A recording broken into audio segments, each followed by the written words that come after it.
What's up gamers, Surugi here, and as per title suggests, I have been playing Arknights Endfield for 180 days and still counting. That's a little more than 6 months if you consider 28 days per month. When Arknights Endfield launched 6 months ago, the gaming world looked at its mix of high-speed action combat and heavy factory automation and moderate. Is this an ambitious masterpiece, or is it just a logistical nightmare? Well, after 6 solid months of laying down assembly lines, exploring the flora of Talos-II, and pushing through the massive 1.3 endgame updates, the dust has finally settled.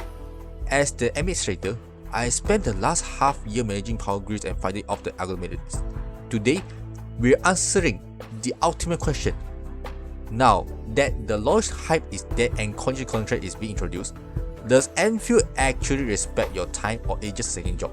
Is the game being overhyped? Is Arknights Endfield still comparable against others like Wuthering Waves and Neverness or Everness? Or is the gameplay evolving or just getting boring? Well, in this video, I'm doing a lengthy review based on my experience. Okay, there's some things to clarify. Number one, I'm not a whaler, but based on my calculation, I spent like 115 USD across the segment because of buying those stuffs as listed in the video. And then number two, I spent around 1 hour every day logging in, doing dailies, collecting clues, transporting goods, and farming materials. Unless I can spend like 2 or 3 hours per day within a week after the new updates arrive. And number three, I don't have a high-end PC, so I can't enjoy much about the beauty of the game. It's a debuff. But yeah, I don't care. And number four, I'm playing Arknights since early 2020, which is 6 years. And I also play several Gacha games, particularly the 3D RPG ones like Gacha Impact and Honkai Star Rail. Now, the reviews. Based on me as an average player. Simple enough, Endfield is an action RPG gacha game similar to Gacha Impact, which is also inspired by Legend of Zelda Breath of the Wild. You're probably thinking, Endfield is just another Gacha clone, right? But Endfield actually introduces elements which are different from other games, such as the factory mechanics, 4-member combat and combo mechanics, and of course, you can build something to make your battle easier.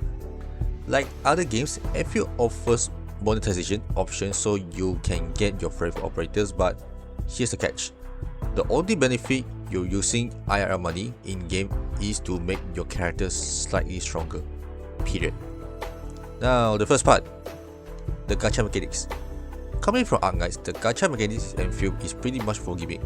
There's no 50-50 system, but you are guaranteed to get the new character within 120 pulls during the battle, instead of losing 50-50 with 90 pulls then proceed to go for another 90 max. Also, I don't like the fact that the gacha currency for character weapons, or like us in Honkai Star Rail, is shared with their character counterpart. So having weapon gacha currency separated in Endfield is a wise choice. You roll the character, you get the arsenal ticket, and then you will use those to roll for the weapons. I'm pretty sure that this is why you don't see Arknights Endfield often in the monthly top 10 revenue list. Even when Zhongfang Ying banner was live, the game revenue dropped drastically from April to May 2026. And speaking of revenue, part 2, monetization. Just look at those packs. I mean, they do advertise the worthiness of buying several packs, especially the gacha bundles, limited and non-limited. I mean, I spent on 3 gacha bundles on getting Zhongfang Ying and Camille, and honestly, totally worth it. The protocol pass, aka the battle pass, and the money pass are good investment if you log in the game daily, and I can easily scale my protocol pass level up to 60 maximum and I still gain rewards. If you're working and still have at least 30 minutes to check in Endfield every day, I recommend the monthly pass at least. 1 whole month and you have like at least a 10 pull for the next banner. Part 3, the gameplay. Just like I said, the game offers everything available from other gacha games, like for example, the characters you can sim on. My personal favorite is Zhongfang Ying, aside from she is one of the best casters as of today, but also based on her personalities. She's a workaholic who also creates the beans in Wuling. Look at how cute the bean is. Gear system, which is pretty common in Hoyoverse games like Artifice in Genshin, but there's no RNG. What you see is what you get. The only RNG base is the weapon access. That's it. Pretty easy to grab with extra help. But the game also offers something which is not available from other gacha games. The factory system, for example, that gives me satisfactory. You can build your own production line, either for selling for profits or keeping for your own use. You can build inside AIC area and also outside AIC. electrical posts for power grids, weapons to make your farming life easier, and also some weird decals. Full squad real-time combat system. This is definitely my most favorite part of the game. Instead of controlling just one character, I can go all out with 4. I'm controlling one operator and have the other 3 combating at the same time. Like, I can still cast skills from 3 other ops even though the one I'm controlling is getting CC. In other games, if my character is being stunned, good luck. I'm pretty like the setting of 2 permanent game modes, which are Edge Space Salvage and Umbra Monument. While Edge Space Salvage is probably not getting new updates by now, the game mode adds the pseudo time limit mode by forcing you to retreat before detachment reach is eliminated. As an endgame game mode, Umbra Monument is getting constant updates to test the limits of the combination of operatives, so you won't feel blunt by just keep spamming the Umbra Monument. Hypergrid introduces Contingency Contract in Endfield, which works pretty the same as how they introduced the same concept in Arknights, not copycat. You can be as casual as me, trying out several difficulties at once, or you can be at try hard by maxing out the difficulties and sweating. Just one suggestion, the daily task is repetitive.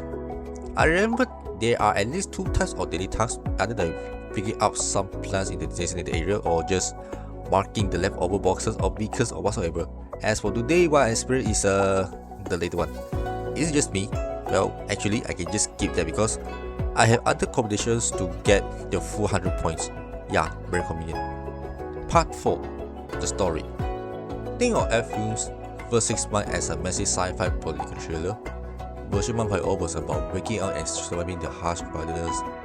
Version 1.1 introduced us to the societal class warfare between Wuthering City and the Chamber Outlaws, which violently exploded into massive kaiju level boss fight of version 1.2. Then, version 1.3 slowed things down to focus on the uncovering ancient historical blueprints, which perfectly staged the stage for our current expedition in version 1.4, where we are finally stepping into the toxic forbidden northern zone to solve the planet's ultimate mystery. Each version gives a good setting, good plots and brilliant plot twists. Do you still remember Laika that appeared back in chapter 1? Hypergrid still gave us the huge cliffhanger about her whereabouts. How about the relationship between Nefari and Arashil? Well explained in the main story. Hypergrid is really good in storytelling. While the story is complete, we are still left with something cliffhanger just as Lysia. However, if you only play the main campaign of Endfield, you are missing out the game's most best writing. 6 months in, the personal operated narrative events are what truly elevate this world. They don't just hand you upgrade materials, they deal with heritage of identities, stolen childhoods, and psychological burnout. Let's say when you play level 13's quest, which is let fire consume the action parts, you aren't just doing general chores. You are watching a newborn soul try to separate her old existence from lingering ghosts of Surtur. When you accompany that all-powerful ruler Zhong Huangyi on the quiet day off, you see the crushing weight of a woman who has had to abandon her humanity just to keep a city alive. Well, most of the characters' quests are about the bonding between admin and the operators, especially Kabil. Most squad's narrative event is very different. It's like, okay admin, watch me to solve my problem and proceed to solve who the traitor is. Hypergrid understands that Gacha game lives or dies by its characters, and these 6-month story logs prove they aren't afraid to get dark, messy, and deeply emotional. We have the heartwarming moments just as beyond making her tribute to Tata in Love Screen and the prototype. We do have the fun ones like tricking Bifu into fighting against Zhong Huangyi in the Peaceful of Reflections, and we have psychological horror story in Dance Macabre Virginie Campbell. It seems like Hypergrid is way serious in narrating, while Arknights is basically a 2D visual novel. Endfield utilizes fixed camera angles, deliberate text scrolling, and internal monologues to build its atmosphere. From the main story quest in barely fall to as specific as little dialogue upon completed depot tasks in text area, it feels lively. Now, part 5, the updates.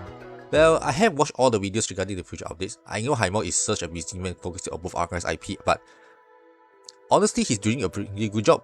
If you look at the patch calendar from the early version 1.01, hotfixes in February, all the way to the massive 1.4, homecoming update in July, Hypergrid's approach to Endfield has been clear.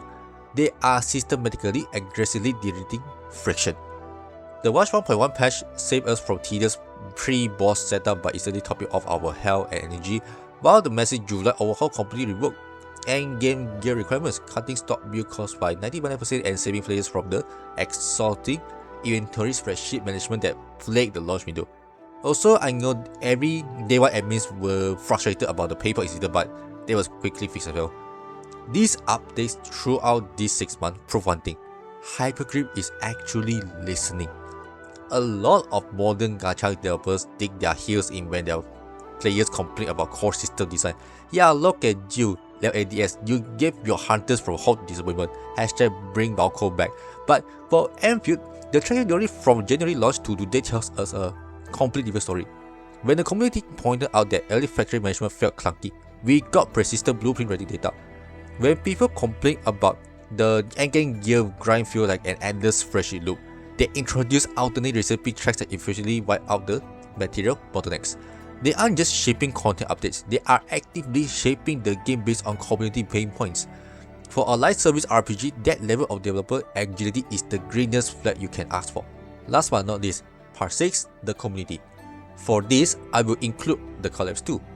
See, most admins here are doing their double jobs as Doctor in Arknights, but there are a huge number of admins who have prior knowledge about Hoyoverse games and Wuthering Waves, or some even didn't know that Arknights exists. But after a long wait since 2021, the game reaches its peak popularity. They had a booth in Anime Expo at LA, they are having small collects everywhere in the world, and guess what? Nvidia GTX 5080 with admins? Fuyo! I managed to participate in the collect event with Outcraft Malaysia.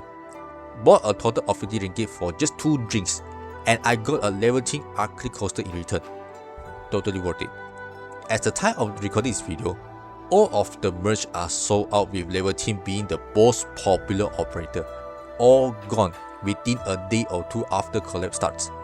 Wonder if Arknights will have an official collab event here in Malaysia too one day. Who knows? I witnessed the popularity of Arknights in Malaysia since 2020, and I observed the trend of popularity of Arknights only doubled recently because of how Endfield is similar to other 3D gacha games.